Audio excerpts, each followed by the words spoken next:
అందరికీ నమస్తే గరం గరం వార్తలకి స్వాగతం ఇయాల కూడా మీకోసం చాలా వార్తలు పట్టుకొచ్చినాం ముందుగాల హెడ్లైన్స్ తిరుగులేదంటున్నా జగనన్న సీట్లు ఎక్కువ వస్తాయట పోయినసారి కన్నా పెద్ద పెద్ద లీడర్లకు లేదట కార్ పాపం వీళ్ళు ఎంత పూర్ 35 ఏళ్ళకి అయింది బామ్మ ఇంత చిన్న వయసులో ఏందమ్మా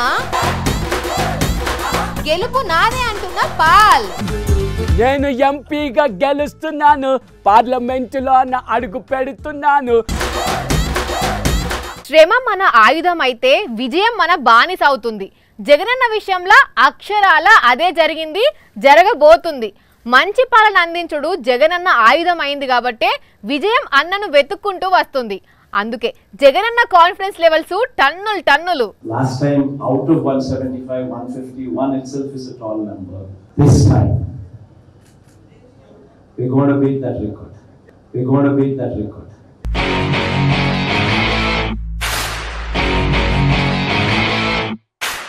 జగన్ సీఎం జగన్ తగ్గేదెలా అదే జోరు అదే ఫైరు అన్న మాటల్లో కనిపిస్తున్న టన్నుల కొద్ది కాన్ఫిడెన్స్ లెవెల్ చూస్తుంటేనే అర్థమవుతుంది వార్ వన్ సైడే అని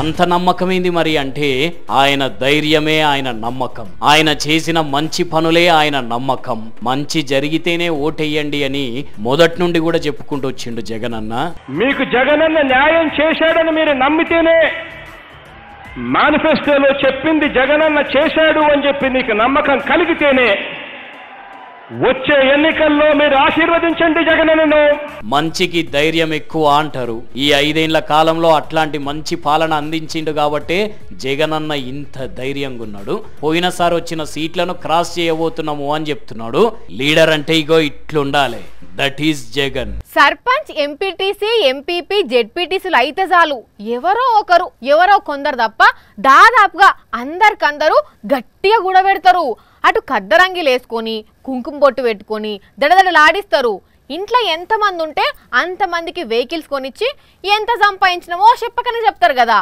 అయితే ఇలా మన దేశంలో పెద్ద పెద్ద పొజిషన్లు తిరిగేటోళ్లకు కార్లు లేవు మన దేశ ప్రధాని మోడీ సార్ దగ్గర 3 కోట్ల రూపాయలున్నా కనీసం కార్ లేదట భూమి ఇల్లు కూడా లేదట నువ్వు అవును ఈ ముచ్చట ఎవరో కాదు స్వయాన మోడీ సారే మొన్న వారణాసిలో నామినేషన్ వేసి అఫిడవిట్ లో రాసుకొచ్చిండు మోడీ సార్కే కాదు అటు కాంగ్రెస్ పార్టీ ఆశాదీపం రాహుల్ గాంధీకి సొంతంగా 20 కోట్ల రూపాయల ఆస్తులున్న సార్ దగ్గర కూడా ఒక్కటంటే ఒక్క కార్ లేదట ఇక సెంట్రల్ పోలీస్ మంత్రి అమిత్ షా సార్ ఆస్తులు 36 కోట్లు వాళ్ళ ఇంటాన ఆస్తులు 31 కోట్లున్నా ఇప్పటి వరకు వాళ్ళ దగ్గర ఒక్క కారు కూడా లేదట అంటే ఇటు హైదరాబాద్ ఎంపీ అసదుద్దీన్ ఓవైసీ సార్కు 23 కోట్ల రూపాయలు ఆస్తున్నా ఇంతవరకు కారే లేదట ఆయనకు ఇక ఇదే అసదుద్దీన్ మీద పోటీ చేసిన బీజేపీ లీడర్ మాధవీలత మేడము రాష్ట్రంలోనే అత్యంత ధనవంతమైన లీడర్ అయిన మేడం దగ్గర కూడా కారు లేదట కాకపోతే ఆస్తులు మాత్రం 220 కోట్ల రూపాయలను రాసుకొచ్చింది ఇక అటు కర్ణాటక మాజీ సీఎం కుమారస్వామి సార్కేమో 217 కోట్ల రూపాయల ఆస్తులు ఉన్నాయట గాని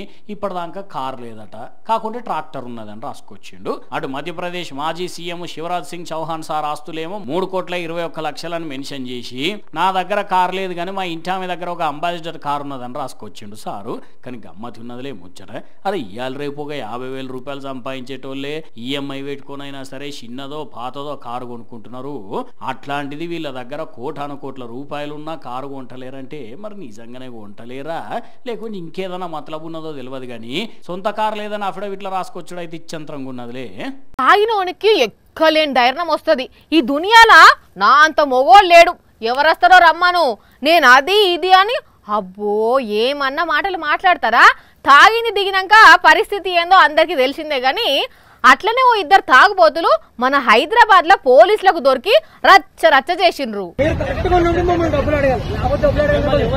పొట్టవాళ్ళుగా దాగి పోలీసుల ముందే పొట్టు ఆర్గ్యుమెంట్ చేస్తున్న ఈ మోతేవారి ఎంత తాగిండో తెలుసుకునేందుకు నోట్ల పుల్ల పెట్టి టెస్ట్ చేస్తే బ్రీత్ అనలైజర్ మిషనే బద్దలయ్యేటట్టు 150 పాయింట్లు వచ్చిందట ఇక అప్పుడు పోలీసులు పాండ్రాబాయ్ స్టేషన్ కు అంటే తాగిన మత్తు తందానా అన్నట్టు పోలీసుల మీదకే ఉల్టా మాట్లాడుతున్నాడు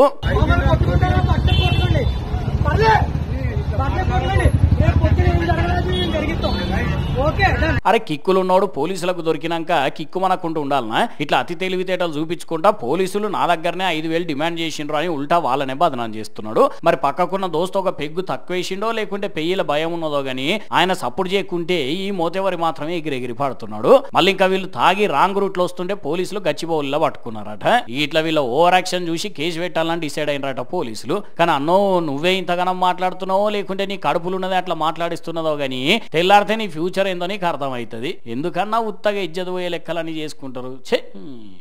పిల్లల్ని వాళ్ళ అమ్మా నాయనలు ఎంత మంచిగా తయారు చేస్తారు. స్నానం పోసి మంచి మంచి రంగురంగుల బట్టలు తొడిగి ముఖానికి పౌడర్ లేసి బొట్టు పెట్టి మంచిగా రెడీ చేస్తారు. అప్పుడు కానీ బయటకు తీసుకుపోరు. కానీ అదేంది విచిత్రంగా గిడో కాడ వింతగా రెడీ చేసిర్రు పిల్లలను.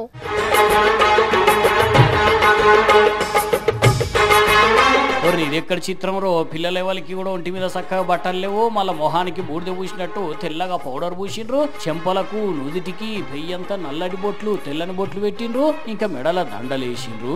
ఏంది పిల్లలని ఇట్లా రెడీ చేసిండ్రు అంటే తిరుమల వెంకన్న సోదరి తిరుపతి గ్రామ దేవత అయిన తాతయ్య గుంట గంగమ్మ జాతర స్పెషల్ గా వీళ్ళని ఇట్లా తయారు చేసిండ్రు. అదేంది జాతర అయితే పిల్లల్ని ఇట్లా తయారు చేస్తారా అని మీకు డౌట్ రావచ్చు. దానికి ఇగోగి అక్క జవాబు చెప్తుంది నండి. ఇది ఒక ఆచారంగా వస్తోంది సంవత్సరాల తరబడి. ఆరోగ్యం పిల్లల ఆరోగ్యం చాలా బాగుంటుంది.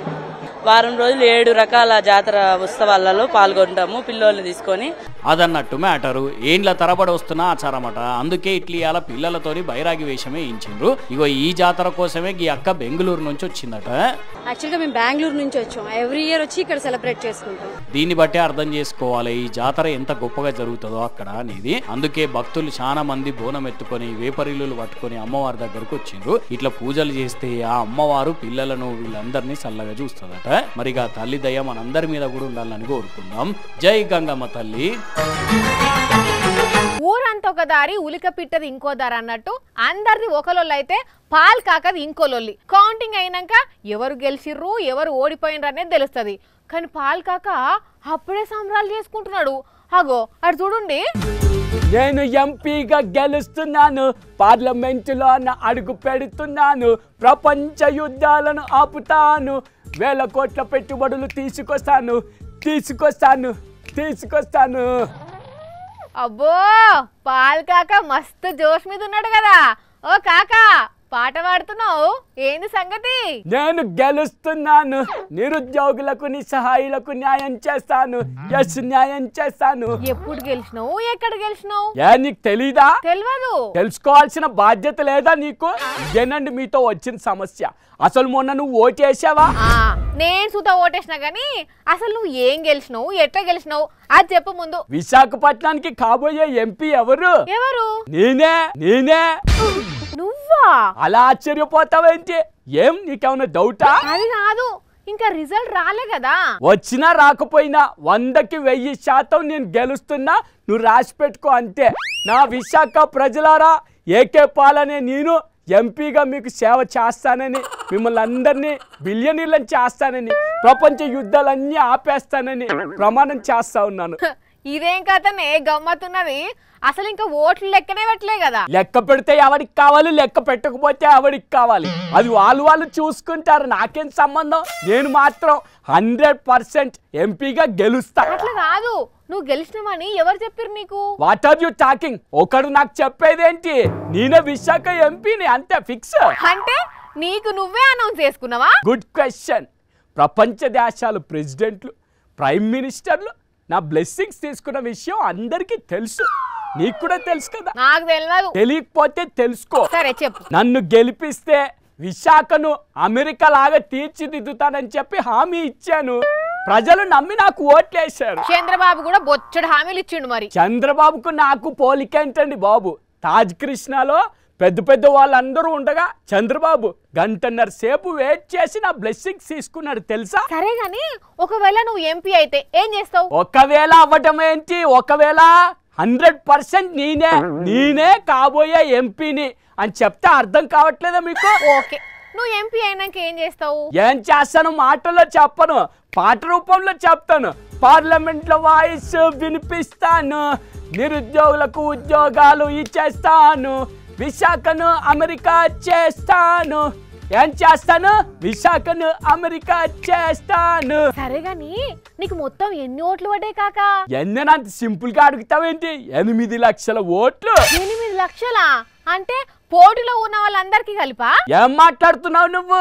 నా ఒక్కడికే 8 లక్షల ఓట్లు వేశారు. వామ్మో, నువ్వు మామూలోడివి కాదు కాక. మరేమనుకున్నావు? యుద్ధాలను ఆపిన వాడిని. ఇప్పుడు గనుక ఎవరైనా ఈవీఎం లాంటి ట్యాంపరింగ్ ఛాలెంజ్ చూస్తే ఎవరిని విడిచిపెట్టాను, ఇప్పుడే చెప్తా ఉన్నాను. ఈవీఎంలను వాళ్ళేం చేస్తారే కాక, నువ్వు గెలిచినట్టే పో. 100% పక్కా. అంతే అంటావా? అంతే. ఎస్, నేనే విశాఖ ఎంపీగా గెలుస్తున్నాను. పార్లమెంటులోన అడుగు పెడుతున్నాను. విశాఖను అమెరికా చేసేస్తాను. 1000 కోట్ల పెట్టుబడులు తీసుకొస్తాను. ఎస్, తీసుకొస్తాను. చూసిండ్రా పాల్కాక కాన్ఫిడెన్స్ ఏ లెవెల్ ఉన్నదో ఇంత కూడా తగ్గుతలేడు. రాజకీయాలల్లా పాల్కాక సొంటలు కూడా ఉండాలి, కొంచెంసేపు నవ్వుకోవచ్చు. చూసిరు కదా, ఇవి ఇవాల్టి గరం గరం వార్తలు. మళ్ళీ చేపిసోలో ఇంకిన్ని గరం గరం వార్తలతో కలుద్దాం. అప్పటి వరకు ఏం చేయనో తెలుసు కదా.